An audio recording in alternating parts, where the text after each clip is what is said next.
2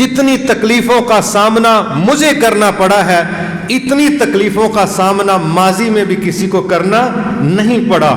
تو یہ جو آپ نے اصول بیان کیا تھا کہ جس بندے کا جس لیول کا ایمان ہوگا اس لیول کی اس کی آزمائش ہے، حقیقت یہ تھی کہ اس اصول کے تحت سب سے زیادہ ایمان والی ہستی اللہ کے نبی کی ہستی تھی۔ اس اصول کے پیش نظر سب سے زیادہ آزمائشیں بھی آپ پر آئیں اور پھر آپ کے بعد آپ کی جماعت پر آئیں، آپ کے ساتھیوں پر آئیں۔ اور کیا اللہ تعالیٰ کا نظام ہے، لا یکلف اللہ نفسا الا وسعها، اللہ فرماتے ہیں ہم کسی بندے سے اس کی گنجائش سے زیادہ ہم اس پر بوجھ نہیں رکھتے، ہم اس کو آزماتے نہیں ہیں۔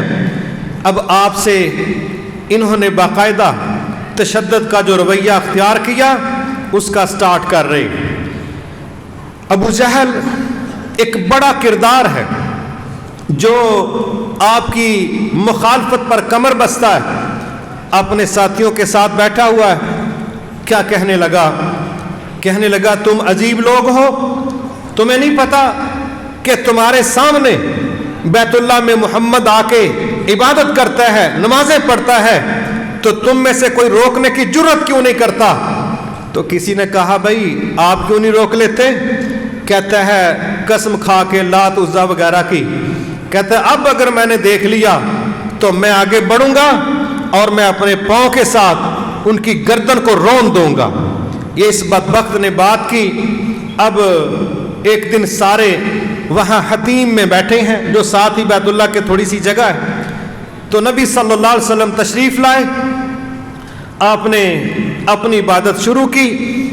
ابو جہل اٹھا اور وہ جو اس نے وعدہ کیا تھا قوم کے ساتھ اس کے مطابق وہ آگے بڑھنے لگا کہ میں آپ کی گردن مبارک پر پاؤں رکھ کے رون دوں گا۔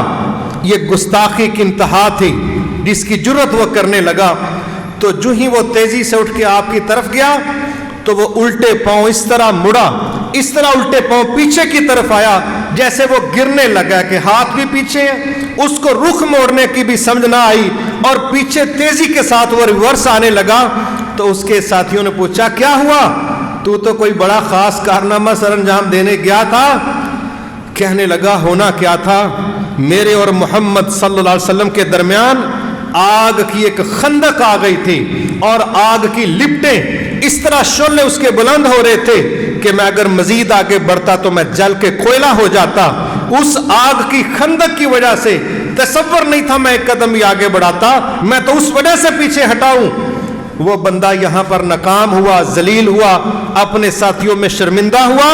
تو نبی صلی اللہ علیہ وسلم کو جب یہ سارا واقعہ سنایا گیا، آپ نے کہا اگر وہ بندہ میرے قریب لگ جاتا نا تو فرشتوں نے اس کے جسم کے ٹکڑے کرنے تھے، صرف اس کو قتل نہیں کرنا تھا، اس کی تکا بوٹی کر دینی تھی، جس کو ہم کہتے ہیں نا چھوٹے چھوٹے پیس کرنے تھے۔ آپ فرماتے ہیں اگر وہ بندہ میرے قریب لگ جاتا تو فرشتوں نے کھینچ کے ادھیڑ کے رکھ دینا تھا اس کو، لیکن وہ پہلے ہی ڈر کے پیچھے بھاگ گیا۔ ایک یہ پہلا مرحلہ تھا جو مجلس میں ابو جہل نے کرنے کی کوشش کی اور اللہ نے اس کو ذلیل کیا۔ اب پھر ایک دن آپس میں بیٹھے ہیں، باز نہیں آ رہے، نبی صلی اللہ علیہ وسلم نماز پڑھنے گئے ہیں، آپ سجدے کر رہے ہیں، آپس میں کیا کہتے ہیں؟ ایک دن پہلے کسی نے اپنا اونٹ ذبح کیا تھا، تو وہاں یہ بدبخت کہنے لگے کون ہے وہ شخص جو آگے بڑھے اور وہ جو فلاں کے اونٹ کی اوجری ہے اس کو اٹھا کے لائے اور محمد صلی اللہ علیہ وسلم کے اوپر رکھ دے، کیونکہ وہ گندی بھی ہے، وزنی بھی ہے، تو اس طرح ہم ان کا مذاق اڑائیں گے۔ بہرحال ایک بدبخت اٹھا، اس نے بڑی طاقت تھی اس میں اور شر والی طاقت، اٹھ کے گیا اس اوجری کو اٹھا کے کھینچ تان کے لے کے آیا، اور آپ جب سجدے میں گئے تو آپ کی کمر مبارک کے اوپر اس بدبخت نے وہ بڑی وزنی قسم کی اوجری جو تھی وہ رکھ دی۔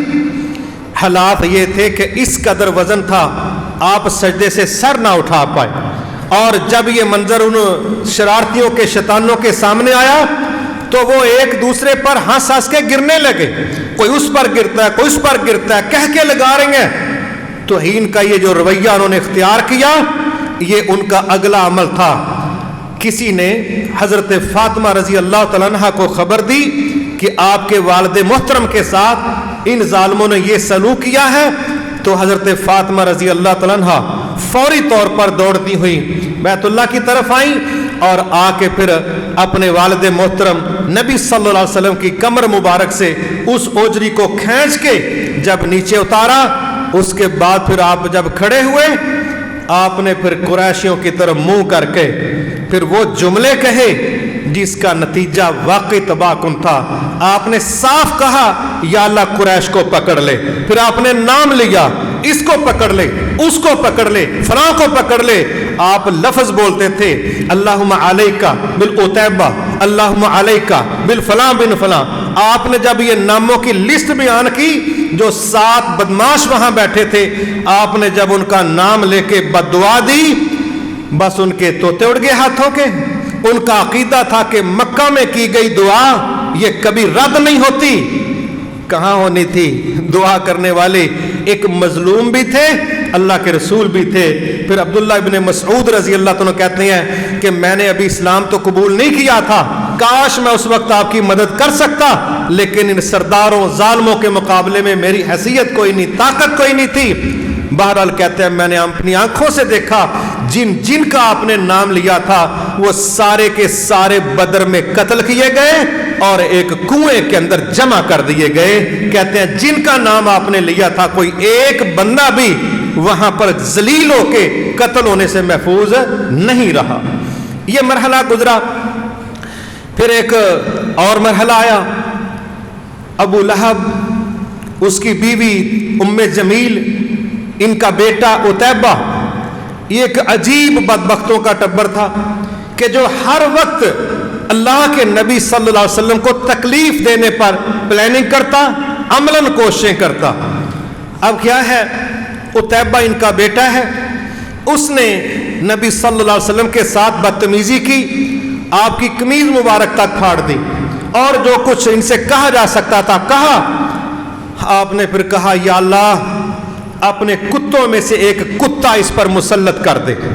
جب یہ جملہ آپ نے بولا، اب اس کو سمجھنا ہے کہ میرے ساتھ ہونے والا کیا ہے۔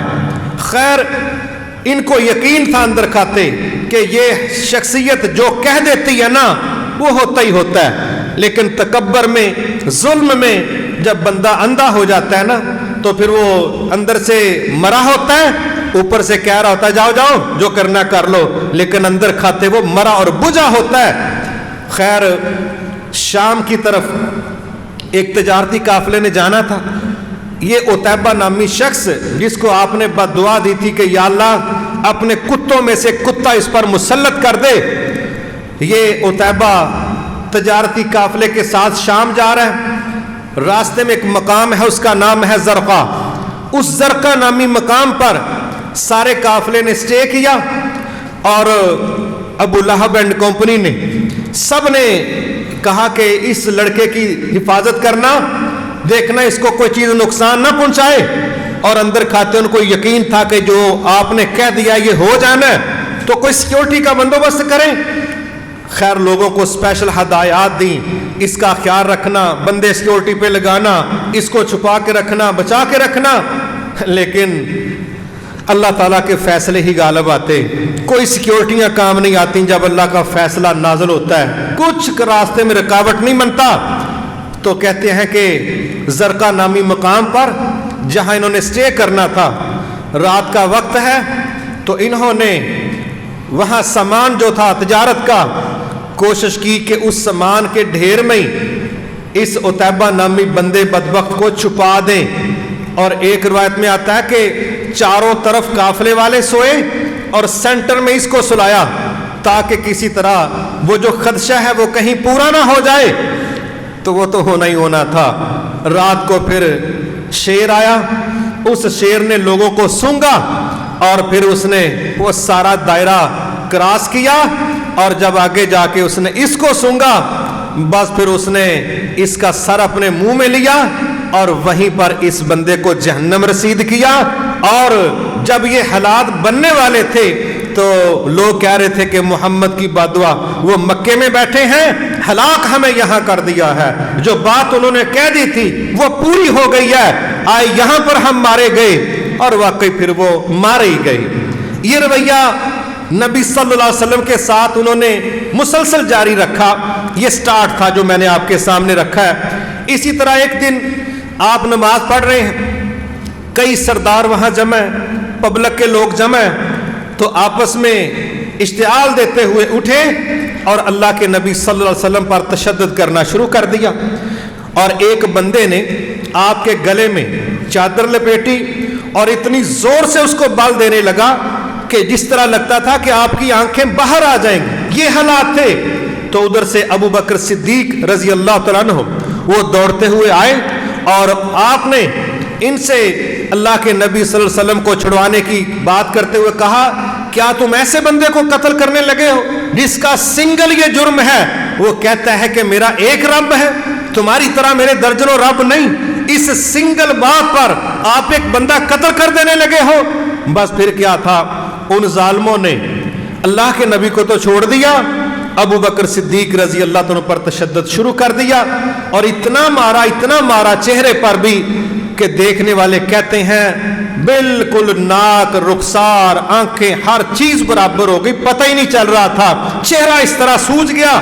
اور بہت زیادہ تشدد کے بعد ان کی حالت یہ تھی کہ بے ہوشی کی حالت میں وہ پڑے ہیں، اور ان کو لوگ ان کے قبیلے کے چادر میں ڈال کے پھر وہ لے کے گھر تک پہنچے، اور جب وہ گھر پہنچے تو جب ان کو ہوش آیا، سب سے پہلا ان کا سوال یہ تھا کہ محمد صلی اللہ علیہ وسلم کیسے؟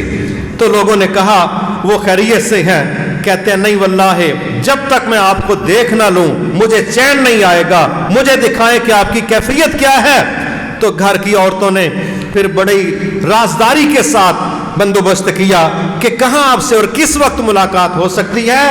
یہ حالات دیکھنے پڑ رہے ہیں، اس دنیا کی سب سے عظیم ہستی کو رب وہی ہے، وعدے سچے ہیں، رسالت سچی ہے، سب کچھ پر اللہ کل بھی قادر تھا، آج بھی قادر ہے، لیکن یہ منظر اللہ کے نبی کو فیس کرنا پڑ رہا ہے۔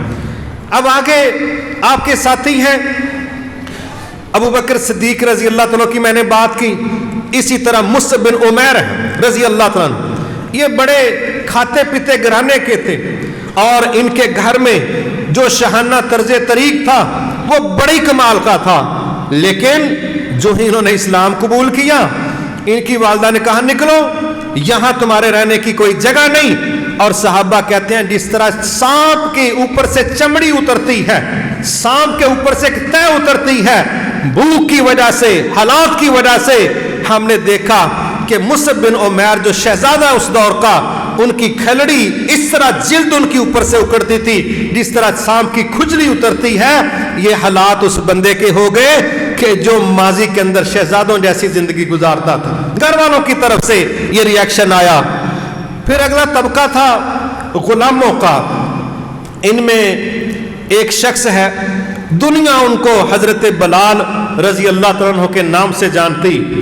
حضرت بلال کا امیہ بن خلف جو کافر آقا تھا، جن کے یہ غلام تھے، اس نے کیا کرنا، حضرت بلال کے گلے میں رسی ڈالنی اور لڑکوں کو تھما دینی، کہنا کھینچو ان کو، گھسیٹو ان کو، ریت پہ گھسیٹو، پتھروں پر گھسیٹو، اور پھر تپتی ریت پر اور تپتے پتھروں پر لٹا دینا، اور سینے پر بھاری پتھر رکھ دینے، اور یہ کوشش کرنا کہ یہ بندہ جل جائے، اپنے موقف سے پیچھے ہٹ جائے۔ لیکن ان کی زبان سے ایک ہی بات نکلتی تھی، احد احد، کہ اللہ ایک ہی ہے، ہم ایک کے پجاری، ہم ایک کے ساتھ، ہم ایک کے پوجا کرنے والے ہیں۔ ایک دن امیہ بن خلف کو ابو بکر صدیق رضی اللہ عنہ نے کہا، امیہ اس بیچارے پر کیوں ظلم کرتا ہے؟ تمہارے لیول کے یہ لوگ ہیں جس طرح تم کر رہے ہو، چھوڑ دو اس کو۔ تو ابو بکر کو امیہ بن خلف کہنے لگا، بڑی محبت ہے تو چھڑوا لو، لے جاؤ۔ تو پھر دو روایتیں ملتی ہیں۔ ایک روایت کے مطابق ابو بکر صدیق رضی اللہ عنہ نے اپنا غلام جو کہ ان کے مذہب کا تھا وہ ان کو دیا، اور بدلے میں حضرت بلال کو لیا اور آزاد کر دیا۔ اور دوسری روایت کے مطابق کچھ اس وقت کے مطابق جو کچھ سونا چاندی بنتا تھا وہ دیا اور حضرت بلال کو آزاد کروا لیا، خود بھی آزاد کر دیا۔ لیکن ایک لمبا وقت امیہ بن خلف کی طرف سے بہت کچھ فیس کرنا پڑا، بہت کچھ۔ اب ایک بڑا مزے کا واقعہ اس طرح اس کے ساتھ ملتا ہے کہ جنگ بدر میں امیہ بن خلف بھی آیا ہوا ہے، حضرت بلال بھی آئے ہوئے۔ اب چونکہ امیہ بن خلف نے حضرت بلال پر بڑے مظالم کیے ہوئے تھے، لیکن اللہ نے ماحول ایسا بنا دیا کہ آج تو 70 قتل ہو گئے تھے اور باقی 70 گرفتار ہو گئے تھے، اور امیہ بن خلف جب اس نے دیکھا کہ میری تو موت آ جائے گی، میں تو مارا جاؤں گا، تو خود ہی صحابہ کی طرف آگے بڑھ بڑھ کے کہتا ہے وہ تو انو مال شال نہیں چاہیے۔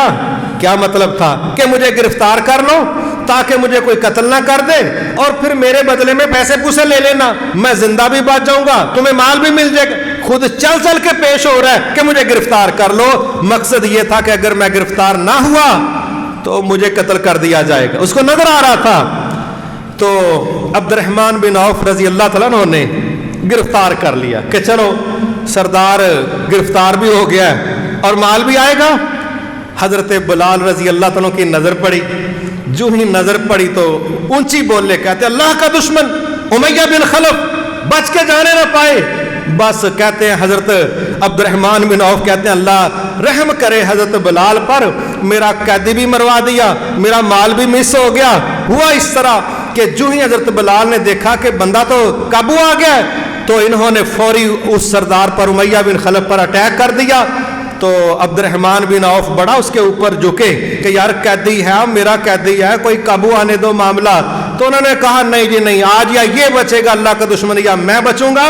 لہذا عبد الرحمن بن عوف کہتا ہے میری ٹانگوں کے درمیان سے جتنا موقع ملا تلواریں مار کے جناب اس نے اپنے او پرانے سارے بدلے چکا دیے اور امیہ بن خلف کو جہنم واصل کر دیا۔ میرے محترم بھائیو، ظلم کا کوئی وقت ہوتا ہے، ضروری نہیں کہ یہ چیزیں ساری زندگی چلیں، لیکن یہ میں سنگل جو ٹچ دے رہا ہوں کہ جس نے ظلم کیا تھا وقت کے ساتھ بہرحال اینڈ ان کا اچھا نہیں ہوا، اور ساری دنیا اس پر متفق اور مطمئن ہے کہ کبھی بھی اینڈ تک ویلن کا دور نہیں ہوتا۔ ہیرو شروع میں تکالیف میں ہوتا ہے، کرائسس میں ہوتا ہے، لیکن اینڈ ہیرو کا ہوتا ہے، اینڈ پازیٹیو شخص کا ہوتا ہے، اینڈ اعلیٰ اخلاق والے کا ہوتا ہے، اینڈ سچے بندے کا ہوتا ہے۔ جو اخیر ہے وہ برے بندے کا برا ہوتا ہے اور اچھے بندے کا اچھا ہوتا ہے۔ یہ مرحلہ تھا۔ پھر ایک شخص ہے اس دور کا، دنیا ان کو خباب بن ارت کے نام سے جانتی ہے رضی اللہ تعالیٰ عنہ۔ یہ بھی غلام تھے، اللہ اکبر۔ ان کا مالک کیا کرتا ہے؟ ان کا مالک کبھی کھجور کی چٹائی میں لپیٹ کے تو اوپر لٹکا دیتا ہے اور نیچے لڑکوں کو کہتا ہے کہ آگ جلاؤ، دھواں دو۔ اب ظاہر ایک بندے کی آکسیجن جب بند ہوتی ہے تو آپ سوچ نہیں سکتے کہ بندہ تڑپتا ہے، کہ سانس کس طرح اکھڑتی ہے۔ یہ جو لوگ آئی سی یو میں ہوتے ہیں، اللہ سب کو ایمان عافیت والی زندگی دے، وہاں جب کسی کا ماسک ہٹایا جاتا ہے آکسیجن کا تو جس طرح ان کی سانسیں بے ربط ہوتی ہیں تو دیکھنے والے کا دل ڈوبتا ہے کہ یہ ہونے کیا لگا ہے۔ تو جس بندے کی دھواں دے کے آکسیجن روک دی جائے، آپ کیا سمجھتے ہیں؟ یہ وہی منظر ہوتا ہے جو آئی سی یو والا ہوتا ہے۔ تو یہ کوئی ایک دفعہ ہوتا تھا، یہ وہاں پر نارمل سزا تھی ان لوگوں کے لیے جن کو وہ اپنا دشمن سمجھتے تھے۔ لہذا یہ کام کرنا، پھر وہی رویہ، پتھروں پر گھسیٹنا، پتھروں پر لٹا دینا۔ ایک دن ان کو اسلام آنے کے بعد، غلبوں کے بعد، ان کو کسی نے پوچھ ہی لیا خباب اپنی زندگی کا کوئی تلخ سا دن تو بتاؤ۔ پتہ سب کو تھا کہ بیچاروں کو کیا کیا بھگتنی پڑی ہے۔ انہوں نے پھر بتایا، کہنے لگے ہاں ایک دن میری زندگی میں بڑا صدمے والا آیا تھا کہ میرے سامنے ان ظالموں نے آگ جلائی، میرے سامنے آگ جلا کے جب کوئلے بن گئے تو کہتے ہیں مجھے کوئلوں پر انہوں نے لٹا دیا، اور ایک بدبخت نے میرے سینے پر پاؤں رکھ دیا، اور کہتے ہیں کہ وہ سارے کوئلے میرے جسم کی چربی کے ساتھ بجھے تھے، وہ وقت کے ساتھ نہیں بجھے تھے۔ جس طرح کوئلوں پر پانی پھینکا جاتا ہے تو وہ بجھتے ہیں، پھر میرے جسم کی چربی تھی، خون تھا، اور وہ کوئلوں کا بجھنا تھا۔ کہتے ہیں جب تک وہ بجھے نہیں ہیں انہوں نے میرے سینے سے پاؤں نہیں اٹھایا۔ وہ دن وہ وقت میری زندگی میں بہت زیادہ تکلیف دہ تھا۔ ایسے ایسے رویے ان لوگوں کے ساتھ ان ظالموں نے روا رکھے۔ پھر ایک اور خاندان ہے، دنیا ان کو آل یاسر کے نام سے جانتی۔ ان میں 3 لوگ ہیں، حضرت عمار رضی اللہ تعالیٰ عنہ، اسی طرح حضرت یاسر، اس طرح حضرت سمیہ رضی اللہ تعالیٰ عنہ۔ یہ 3 لوگ ہیں خاندان کے، اور ان پر بھی جو مظالم ہیں وہ بڑے خطرناک قسم کے ہیں۔ خباب کے ساتھ بھی یہاں تک بھی ہوا کہ وہ چونکہ لوہے کا کام کرتے تھے، اللہ اکبر، عمار اسی طرح ان کا بیٹا ہے، ان کی بیوی ہے، یہ وہ لوگ ہیں جن کے ساتھ ان ظالموں نے بڑے بڑے تشدد والے رویے اختیار کیے۔ حضرت سمیہ رضی اللہ تعالیٰ عنہ یہ اسی خاندان کی عورت ہے۔ اس کو ابو جہل ظالم کہنے لگا کہ کیا تم گواہی دیتی ہو کہ محمد صلی اللہ علیہ وسلم اللہ کے رسول ہیں؟ کہتی ہاں میں گواہی دیتی ہوں، اسی پر قائم ہوں۔ اس ظالم نے نیزہ مارا اور اس موقع پر اس عورت کو شہید کر دیا، اور یہ اسلام کی عورتوں میں سب سے پہلی شہیدہ تھی۔ پھر ان کے خاوند ہیں، بڑی تکلیف میں رہ رہے ہیں، بڑی تکلیف میں۔ ایک دن کہنے لگے اللہ کے نبی صلی اللہ علیہ وسلم ہمارے لیے دعا کیجیے اللہ ثانیہ کرے۔ آپ نے فرمایا اللہ ثانیہ کرے گا۔ چند دن کے بعد وہ اسی تشدد کے نتیجے میں وفات ہی پا گئے۔ پھر ان کا بیٹا ہے، تو تینوں کے ساتھ جو حالات ہیں اللہ اکبر، بڑی تکلیف والے، بڑی پریشانی والے۔ ایک دن آ کے نبی صلی اللہ علیہ وسلم کو کیا کہتے ہیں؟ کہتے ہیں اللہ کے نبی صلی اللہ علیہ وسلم آپ ہمارے لیے دعا کیجیے، حالات بڑے تکلیف والے ہیں۔ آپ نے کہا آپ لیٹے ہوئے تھے، اٹھ کے بیٹھ گئے، کہنے لگے بس ابھی سے گھبرا گئے ہو؟ تم سے پہلے لوگوں کو اسلام کی وجہ سے، ایمان کی وجہ سے یہاں تک فیس کرنا پڑا کہ آرے کے ساتھ ان لوگوں کو سر سے لے کے نیچے تک 2 ٹکڑوں میں کاٹ دیا جاتا، لیکن وہ لوگ ایمان سے ہلے نہیں۔ اور کہیں لوہے کی کنگھیوں کے ساتھ زندہ بندے کا گوشت اس کی ہڈیوں سے کھینچ کے نوچ کے الگ کیا جاتا، لیکن یہ چیز بھی ان کو متزلزل نہ کر سکی۔ اور تم گھبرا گئے ہو؟ سنو، جلدی نہ کرو، ایسا وقت آنے والا ہے کہ فلاں فلاں مقام سے لے کے فلاں فلاں مقام تک اتنا امن ہوگا، اکیلا بندہ سفر کرے گا، اس کو اللہ کے علاوہ کسی کا خوف نہیں ہوگا، اللہ وہ امن والے حالات دینے والا ہے، لیکن تم جلدی کر رہے ہو۔ یہ منظر ہے، یہ حالات ہے۔ میرے محترم بھائیوں، نبی صلی اللہ علیہ وسلم کی ذاتی تکالیف بہت زیادہ ہیں، یہ سیریل آپ دیکھیں گے آگے بھی نظر آئے گی، مگر ایک لیڈر کے کارکن کی تکلیف بھی لیڈر کی تکلیف ہوتی۔ ایسا نہیں ہے کہ لیڈر جو ہے وہ بے حس ہو سکتا ہے، نہیں، بے حس لیڈر نہیں ہوتا۔ آپ کو اپنے ساتھیوں کی تکلیفوں کا پورا احساس تھا، پوری تکلیف تھی، لیکن حالات ایسے ہیں، بے بسی ہے، بے اختیاری ہے، کمزوری ہے، آپ اس وقت کچھ کر نہیں پاتے۔ حتیٰ کہ آل یاسر کے قریب سے ایک دن آپ گزرے، آپ نے کہا اے آل یاسر صبر کرنا، تمہارا ٹھکانہ انشاءاللہ اللہ کی جنت ہے، صبر کرنا۔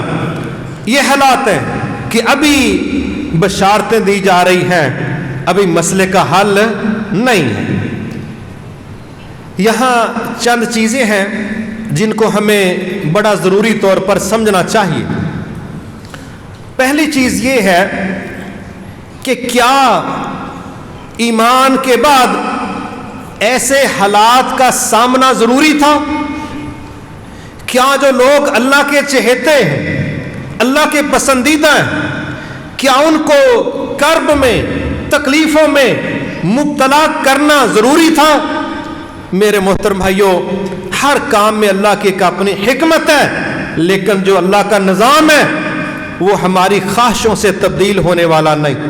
اور وہ کیا ہے؟ وہ یاد رکھیے وہ نظام یہ ہے.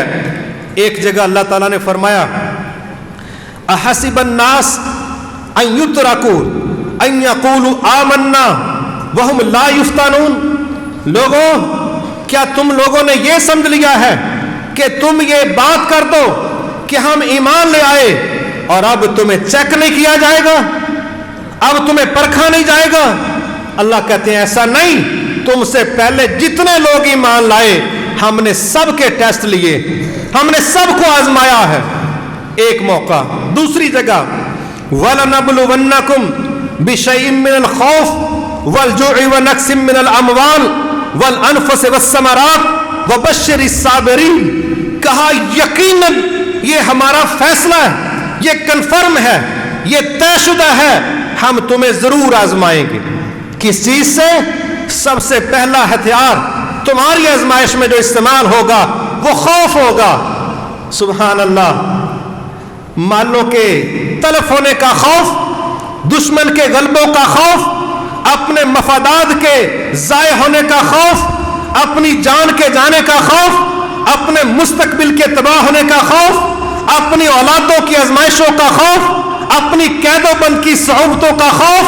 کہا تمہیں آزمایا جائے گا, لیکن جو پہلی فیلنگز ہیں وہ خوف کی ہیں, اور اللہ کہتے ہیں ہم نے اس پروسیس سے گزرے بغیر تمہیں آگے گزرنے نہیں دینا, کنفرم آزمائیں گے.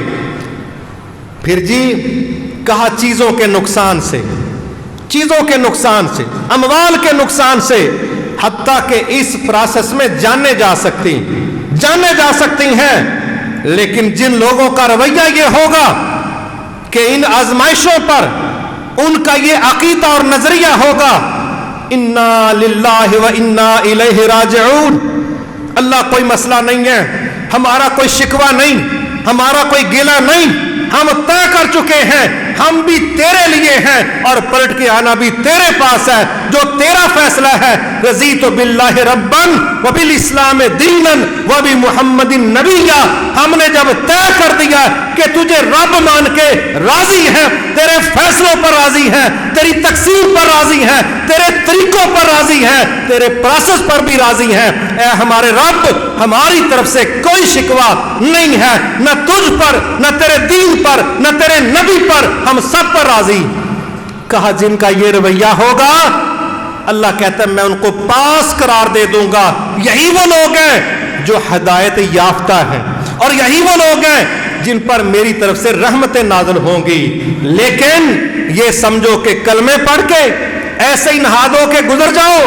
کہا یہ میرا اصول نہیں, نہ تم سے پہلے لوگ بچے ہیں نہ تم بچو گے, ہم نے ہر کسی کا امتحان لینا ہی لینا ہے. پھر آگے ہم دیکھتے ہیں کہ ایک جگہ اللہ تعالیٰ نے فرمایا ام حسبتم ان تدخلوا الجنہ ولما یاتکم مثل الذین خلو من قبلکم. کیا تم لوگوں نے سمجھا تم ایسے ہی جنتوں میں چلے جاؤ گے جبکہ تمہیں ایسے حالات کا بھی سامنا نہیں کرنا پڑا جن حالات کا سامنا تم سے پہلے لوگوں کو کرنا پڑا تھا. کیسا سامنا تھا؟ حتی یقول الرسول والذین معہ. حالات یہ بن گئے ہم نے ان کو تنگیوں کے ساتھ, تکلیفوں کے ساتھ اتنا آزمایا حتیٰ کہ رسول اور ان کی ٹیم پکار اٹھی متا نصر اللہ, یا اللہ پیچھے بچا ہی کچھ نہیں, تیری مدد کب آئے گی, کیا رہ گیا ہے, کون سا حصہ بچا ہے, کون سا امتحان بچا ہے. فرمایا الا ان نصر اللہ قریب, خبردار ہماری مدد قریب ہے, لیکن یہ مرحلوں سے گزرنا یہ ہمارا فطری نظام ہے. میرے محترم بھائیوں, کیا یہ حقیقت نہیں کہ جب بڑی ذمہ داریاں لینی ہوں, جب بڑی ذمہ داریاں لینی ہوں تو کیا ٹریننگیں معمولی ہوتی ہیں, تربیتیں معمولی ہوتی ہیں, امتحان معمولی ہوگا؟ نہیں. جب کارنامے بڑے سر انجام دینے ہیں تو امتحان بھی بڑے پاس کرنے. یہ نہیں کہ مڈل والا کہے مجھے سی ایس ایس والے کے برابر جاب دے دو, ہاں سی ایس ایس والی جاب ملے گی سی ایس ایس کر کے. یہ نہیں ہے کہ کوالیفیکیشن پرائمری ہو اور توقع رکھو سی ایس ایس کے لیول کی, ایسا نہیں ہے. جب بڑے منصوبے ہیں, بڑی سوچیں ہیں, بڑے کام ہیں تو پھر امتحانات بھی بڑے, مشکلات بھی ہیں، سختیاں بھی ہیں، پروسیس بھی لمبا ہے، پھر اس میں سے گزرو گے تب جا کے کچھ بنو گے۔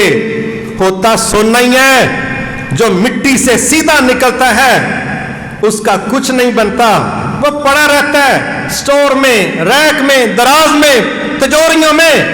اور جس سونے نے اس دنیا کے خوبصورت چہروں پر سجنا ہوتا ہے، اس سونے کو آگ کی بھٹی سے گزرنا پڑتا ہے۔ جس نے کچھ بننا ہے اس کو آگ سے گزرنا پڑے گا، اور جو کہتا ہے مجھے آگ سے ڈر لگتا ہے، اس کو یاد رکھنا چاہیے کہ بڑے منصوبے اس کے حوالے نہیں ہو سکتے۔ یہ صحابہ کی جماعت ہے جن کو آنے والے وقتوں میں پوری دنیا کی قیادت دینا تھی، پوری دنیا کی حکومت دینی تھی، پوری دنیا کے نظام پکڑانے تھے۔ آج ان کو پکایا جا رہا ہے، آج ان کو چیک کیا جا رہا ہے، تمہارے آنے کے رولز کیا تھے، کیوں ساتھ شامل ہوئے ہو، اس قافلے میں شریک کیوں ہوئے ہو۔ اگر کوئی مال لینے والا تھا تو وہ مال کے لالچ میں بکھر جائے، اگر کوئی کچا ہے وہ خوف کی وجہ سے ابھی ساتھ چھوڑ دے، کیونکہ جن پر بھروسہ کر کے کل کو اسلام کی چھتیں ڈالنی ہیں، اگر کل کو بودے کھوکھلے نظر آئیں گے تو یہ چھتیں جب دڑام سے گریں گی اسلام کا امیج محفوظ نہیں رہے گا۔ ضروری ہے ان پلرز پر اسلام کی چھت کو کھڑا کریں جن میں کھوکھلا پن نہ ہو، جن میں لالچ نہ ہو، جن میں مفاد پرستی نہ ہو، جن میں خوف نہ ہو۔ انشاءاللہ ایسے لوگ اس پروسیس سے جب گزرتے ہیں، اللہ تعالیٰ پھر ان لوگوں کو وہ ذمہ داریاں دیتا ہے جو خوف زدہ ہو کے پیچھے بھاگنے والوں کو کبھی نہیں ملا کرتی، کبھی نہیں ملا کرتی۔ ابو ہریرہ رضی اللہ تعالیٰ ساتھی ہیں آپ کی ٹیم کے، کل کے اسٹوڈنٹ ہیں، اصحاب صفہ کی ٹیم میں شامل ہیں، اور آج کیا ہے؟ آج گورنر ہیں۔ آپ صحابہ کی جماعت کو دیکھیں، انہوں نے سٹارٹ میں بہت کچھ فیس کیا، لیکن آنے والے وقتوں میں گلوبل حکومتیں کی۔ یہ محلے کے کونسلر نہیں تھے، یہ ایک گاؤں کے نمبردار نہیں تھے، اللہ نے ان کو بر اعظموں کے بر اعظم دے دیے۔ کیوں؟ ان کو جس پروسیس سے گزارا گیا تھا یہ اس لائق تھے کہ دنیا کا کوئی خوف ان کو ہلا نہیں سکتا تھا، دنیا کا کوئی لالچ ان کو متزمزم نہیں کر سکتا تھا۔ جو لوگ اس طرح کے مرحلوں سے گزرتے ہیں پھر بوجھ بھی انہی پر پڑتے، انہی پر پڑتے۔ ہر بندہ دیکھتا ہے، کہتے ہیں نہیں اس بلڈنگ کے اوپر بلڈنگ نہ بنانا، کیوں؟ کہتے ہیں کہ اس کے پلر بڑے کمزور، اور جس کے پلر مضبوط ہوتے ہیں کہتے ہیں اگلی منزل اٹھا لو، مسئلہ ہی کوئی نہیں، اسٹرکچر چیک کرو، سٹیل ورک چیک کرو، مٹیریل چیک کرو، رکھو اگلی منزل کی بنیادیں، کوئی مسئلہ نہیں۔ اور بندوں کو کہا جاتا ہے تو نہ 2 من دا ویٹ چک لیں، تیریاں لتاں بھار چکن جوگیاں نہیں۔ تے جدوں یہ جو بندے چکتے نے انہاں دی دھون دے اوتے ہی پائپ ڈگا ہوندا، بندے پھڑ کے انہوں تھلوں کڈھدے نے باہر، ماشاءاللہ اے ویٹ لفٹر سی بیچارہ، تھلوں کڈو بندہ بچاؤ کے نہیں اٹھا سکتے۔ لہذا پریکٹس، محنت، مشقت، قوت، طاقت کا استعمال، اس کے بعد وہ وقت آتا ہے کہ بندے کا سٹیمنا بنتا ہے، بندے میں ایک لیول آتا ہے، ایک سٹینڈرڈ بنتا ہے، پھر اس کو بوجھ اس پر ڈالا جاتا ہے۔ ہمارا جو بچہ یہ نہ جانے کہ 100 روپے کی چیز 50-60 کی خریدیں تو بقایا کیسے لیتے ہیں اور کتنے لیتے ہیں، اس کو تو گھروں والے 1000 کا نوٹ کبھی بھی نہیں تھماتے، اس کو نہیں تھماتے۔ ہاں جس کو ساری چیزوں کی سمجھ ہے اس کو 5000 کا بھی دے دیتے ہیں۔ تو ذمہ داریاں لینے دینے کے لیے کوئی تربیت، کوئی ٹھوس پن، کوئی اخلاص، کوئی سکل، یہ ساری چیزوں کی ضرورت ہے۔ اور یہ سٹارٹ میں اللہ رب العزت نے جو رویہ اختیار کیا کہ آج ہم چیک کر لیں، جس نے سائیڈ پر ہونا ہے سائیڈ پر ہو جائے، اور جس نے آنے والے وقتوں میں بوجھ اٹھانا ہے پھر وہ بڑا پکا ہو جائے، بہت پکا ہو جائے۔ یہ وہ پروسیس تھا جس میں سے اللہ رب العزت نے اپنے بندوں کو، اپنے نبی کے ساتھیوں کو گزارا تاکہ یہ چیک ہو جائیں۔ آج کے دور میں بھی ہمیں ان چیزوں کو کبھی نظر انداز نہیں کرنا چاہیے کہ صحیح حدیث سے اس بات کی سمجھ آتی ہے کہ آزمائشیں مستقل طور پر ہر مسلمان کی زندگی کا کنفرم حصہ ہے، ان کی نوعیت الگ ہو سکتی، کہیں معاشی آزمائشیں ہیں، کہیں اولاد کے متعلق آزمائشیں ہیں، کہیں فزیکل بیماریوں کے متعلق آزمائشیں ہیں، کہیں مستقبل کے فلاح ہونے کی آزمائشیں ہیں، کہیں ماضی کی یادیں زخمی کرتی. ہر بندہ کسی نہ کسی آزمائش میں مبتلا ہے، لیکن یاد رکھنا چاہیے کہ جو بندہ صبر کے ساتھ، اللہ پر توکل کے ساتھ اپنے سفر کو جاری رکھتا ہے، پھر اللہ ایسے لوگوں کو منزلیں دے دیتا ہے، پھر اللہ ایسے لوگوں کو کامیابیاں عطا کر دیتا ہے.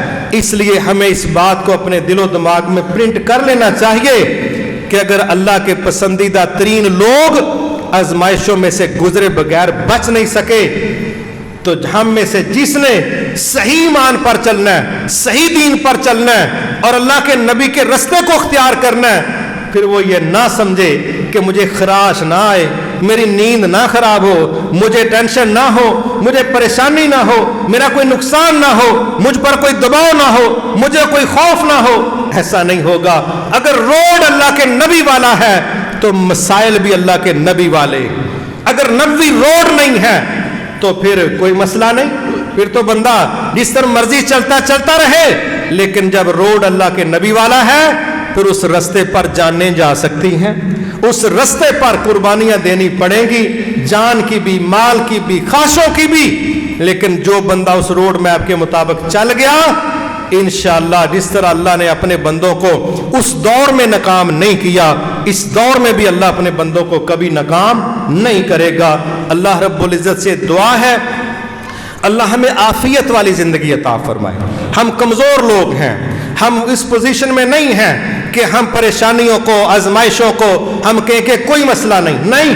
ہمارے رب نے ہمیں یہ دعا بھی سکھائی ہے، اے ہمارے رب ہم پر ایسا بوجھ نہ ڈالنا جو ہم سے پہلے لوگوں پر ڈالا گیا تھا. یہ ترلا کرنا بھی اللہ کے دین کا طریقہ ہے. ہم کمزور لوگ ہیں، ہم رزق لینے کی بجائے عافیت مانگیں، ہم اللہ سے ترلا کریں کہ یا اللہ ہم پر بوجھ نہ ڈالنا، اپنی رحمتوں کے ساتھ ہمارے لیے آسانیاں پیدا فرما دینا، ہمیں منزلوں کی طرف رحمت اور آسانیوں کے ساتھ پہنچا دینا. اللہ تعالیٰ سے عافیت مانگنا اور یہ دعائیں کرنا کہ اللہ ہم اس پاور میں نہیں ہیں کہ ہم بڑے بڑے بوجھ اٹھا سکیں. اس ترلے کے ساتھ انشاءاللہ ہم نے وقت بھی گزارنا ہے. اللہ نہ کرے کوئی آزمائش آ جائے، پھر اللہ کے وعدوں کو یاد رکھ کے صبر کرنا ہے، لہجوں کو، لفظوں کو، رویوں کو کنٹرول کرنا ہے. اور انشاءاللہ یہی وہ صبر ہے رد عمل دیے بغیر جب ہم کر جائیں گے ہمارا رب انشاءاللہ ہمیں ضائع نہیں کرے گا. وما توفیقی الا باللہ العلی العظیم.